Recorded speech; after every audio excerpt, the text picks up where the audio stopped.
हमारे आज के संदेश का शीर्षक है, प्रभु मुझ में राज्य करें। इस वर्ष के अधिकांश समय में हम इस बारे में बात करते रहे हैं कि यीशु कौन है और वह इस दुनिया में क्यों आया। यीशु के गवाह यानी नए नियम के दस्तावेज लिखने वाले लोगों के अनुसार। लेकिन आज रात हम इस बात पर ध्यान देने जा रहे हैं कि यीशु हमें कैसे जीना सिखाना चाहता है, इस प्रकाश में कि वह कौन है और वह क्यों इस संसार में आया। सर्वशक्तिमान परमेश्वर ने मनुष्यों को उस पर विश्वास के माध्यम से उसके पुत्र और पुत्रियां बनने के लिए बनाया था और फिर मनुष्य के साथ प्रेममय संबंध में रहने के लिए, ताकि हम उसे सम्मान और महिमा दें। इफिसियों अध्याय 1 आयात 4 और 5, इफिसियों अध्याय 1 आयात 12, पहला पत्रस अध्याय 2 आयात 9। परमेश्वर ने हमें इस तरह से बनाया है कि वह अपने आत्मा और अनंत जीवन के द्वारा हमारे अंदर वास कर सकता है और फिर अपने आप को हमारे माध्यम से व्यक्त करता है, क्योंकि हम उसके अधीन रहते हैं। लेकिन पाप ने हमें हमारे बनाए जाने के उद्देश्य के लिए अयोग्य ठहराया है। पाप परमेश्वर की नैतिक व्यवस्था, उसके सही और गलत के मानक का उल्लंघन है।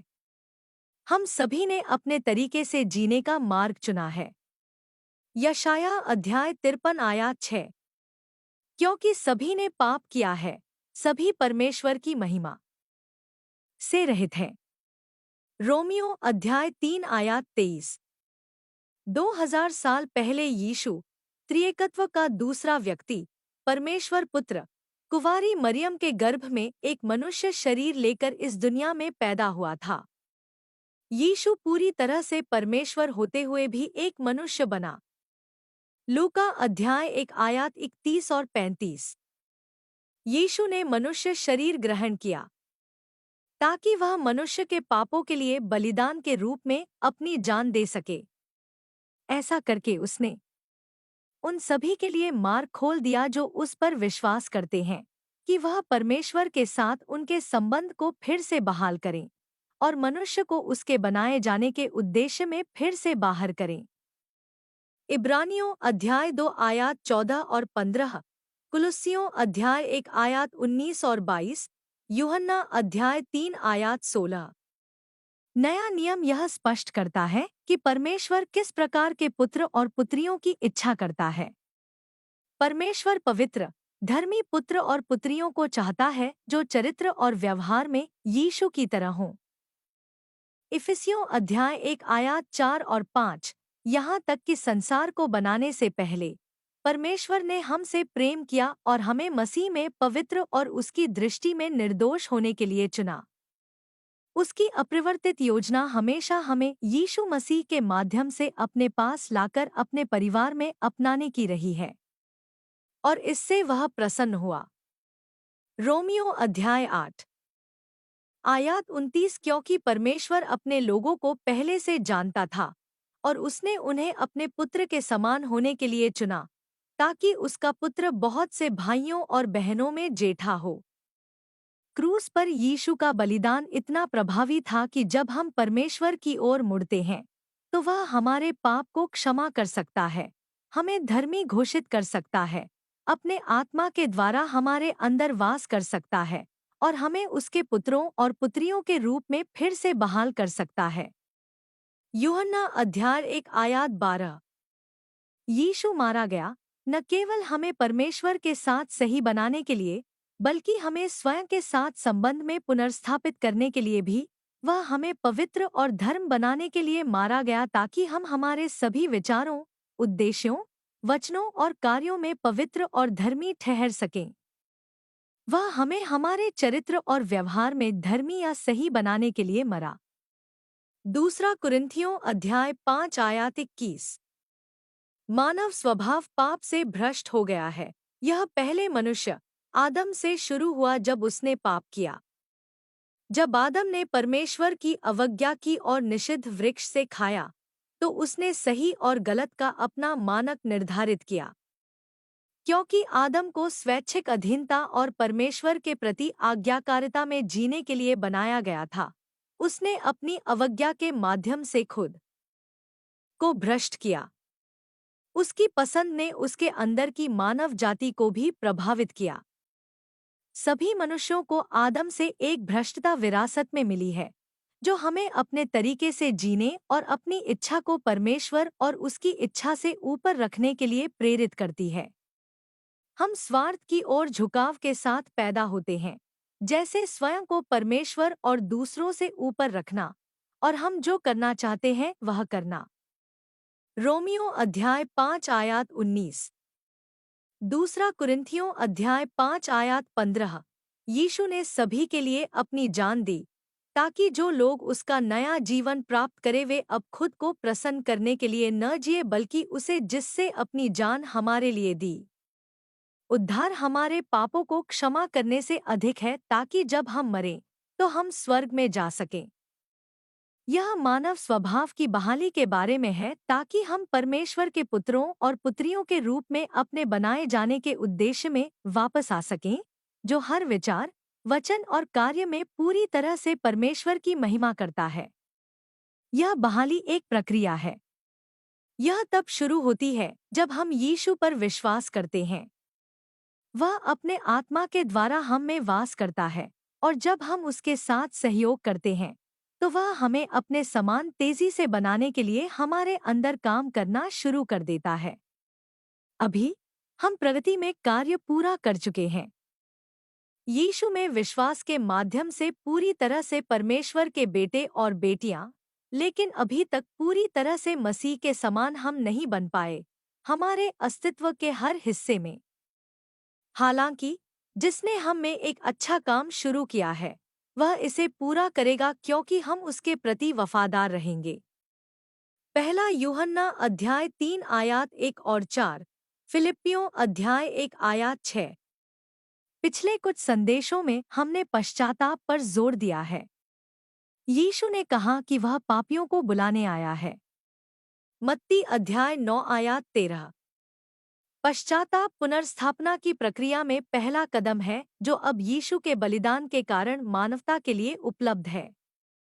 पश्चाताप एक नैतिक कार्य है, जो गलत है उसे पहचानना और फिर परमेश्वर के नैतिकता के मानक, सही और गलत के उसके मानक के अनुसार गलत से मुड़ना और सही काम करना चुनना है।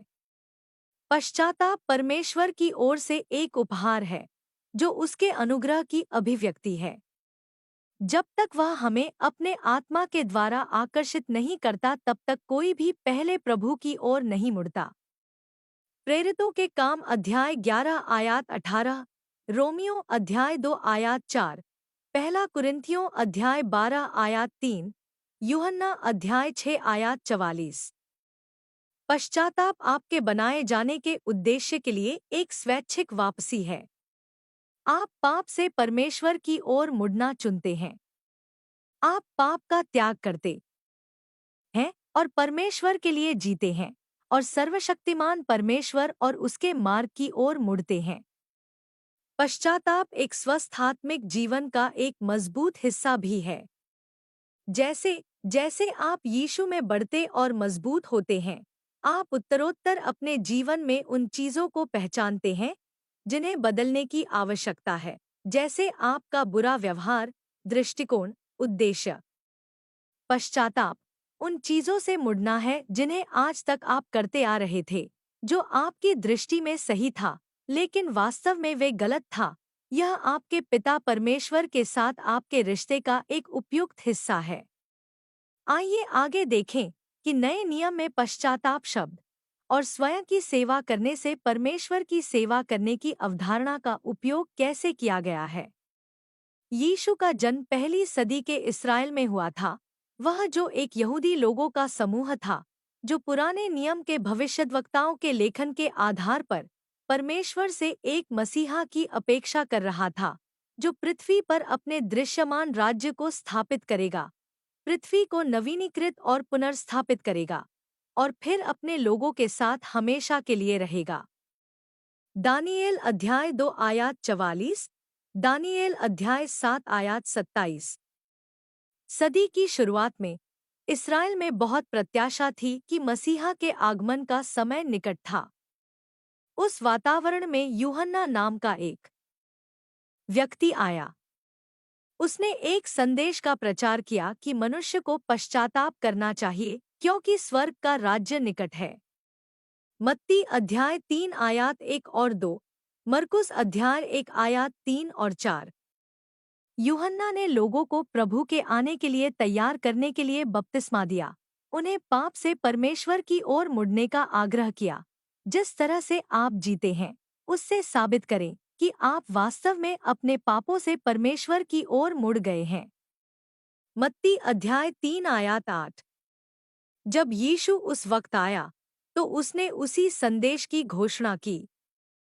मरकुस अध्याय 1 आयात 15। समय पूरा हो गया है और परमेश्वर का राज्य निकट है। पश्चाताप करो और सुसमाचार पर विश्वास करो। पश्चाताप करो, मन में परिवर्तन करो।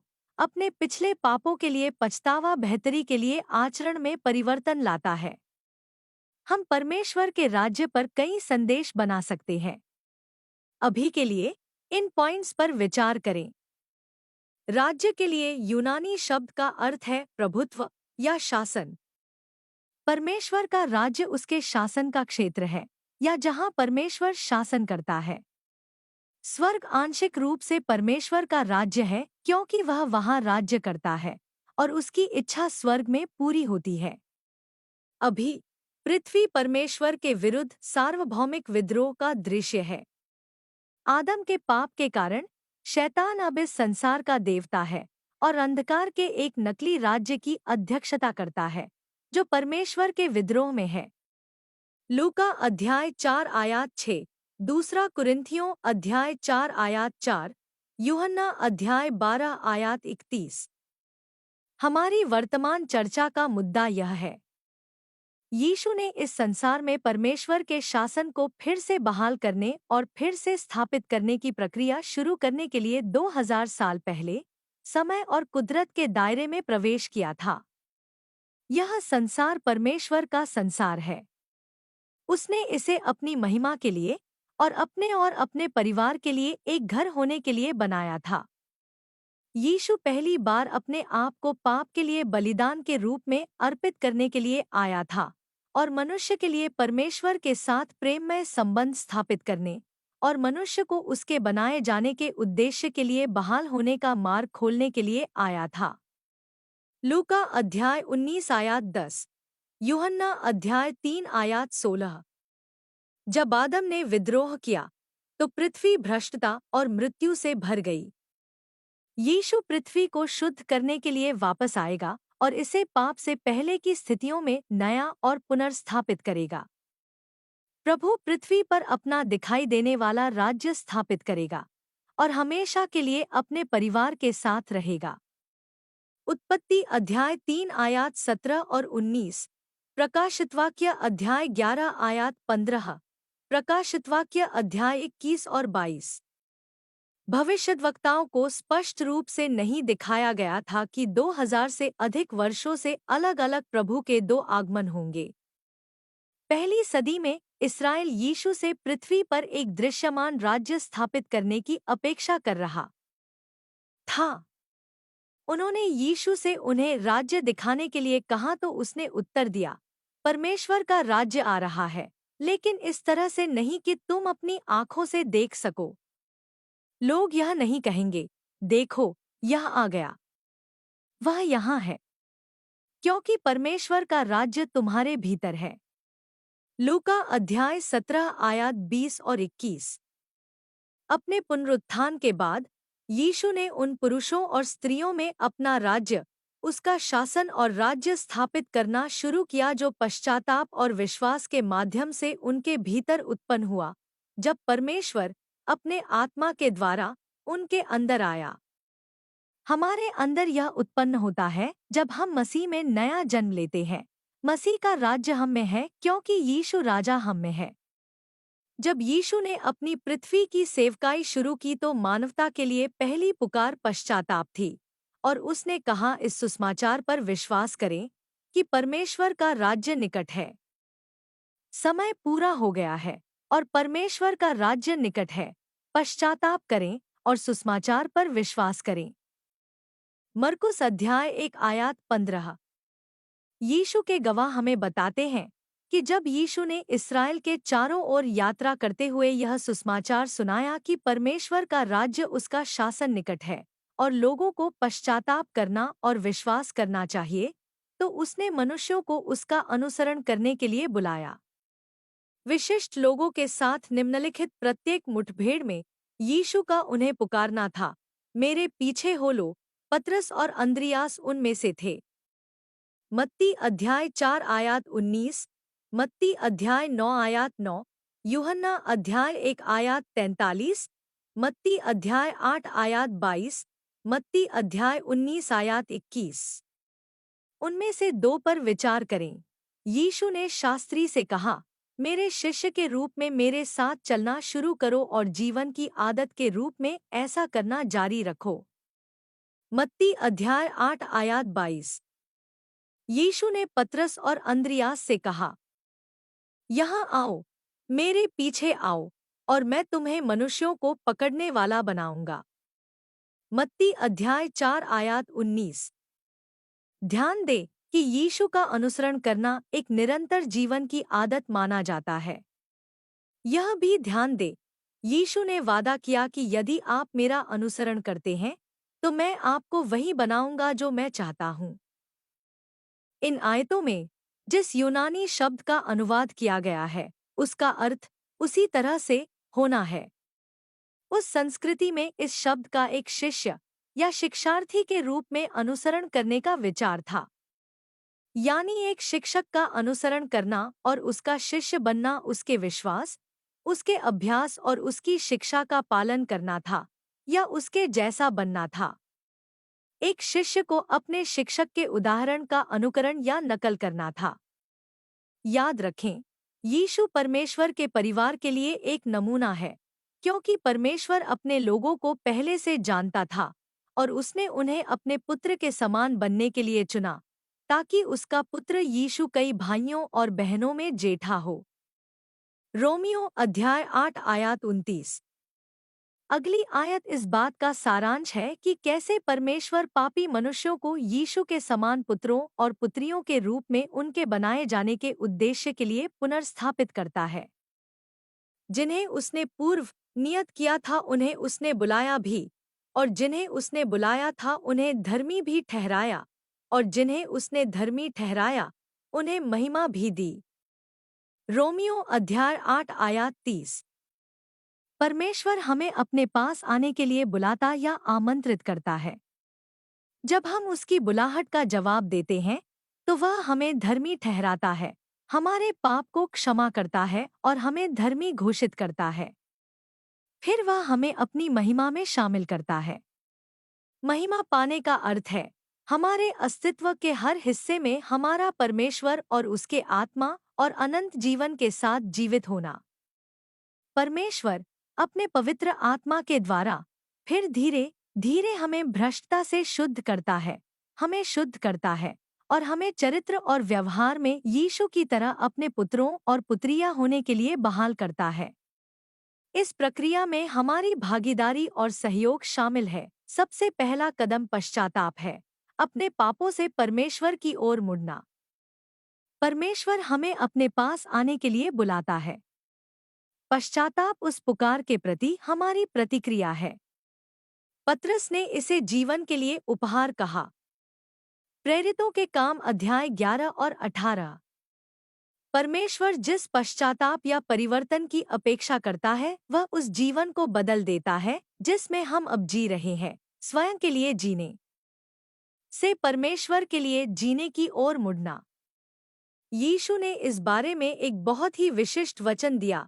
मत्ती अध्याय 16 आयत 24। तब यीशु ने अपने शिष्यों से कहा, यदि कोई मेरा चेला बनना चाहता है तो उसे खुद से इनकार करना होगा, अर्थात अपनी इच्छा से जीवन जीने को छोड़ देना और अपना क्रूस उठाकर मेरे पीछे चलो, यानी मेरे साथ दृढ़ता से चिपक जाना, मेरे जीवन में पूरी तरह से मेरे उदाहरण के अनुरूप होना और अपने प्राण को भी प्रिय ना जानना।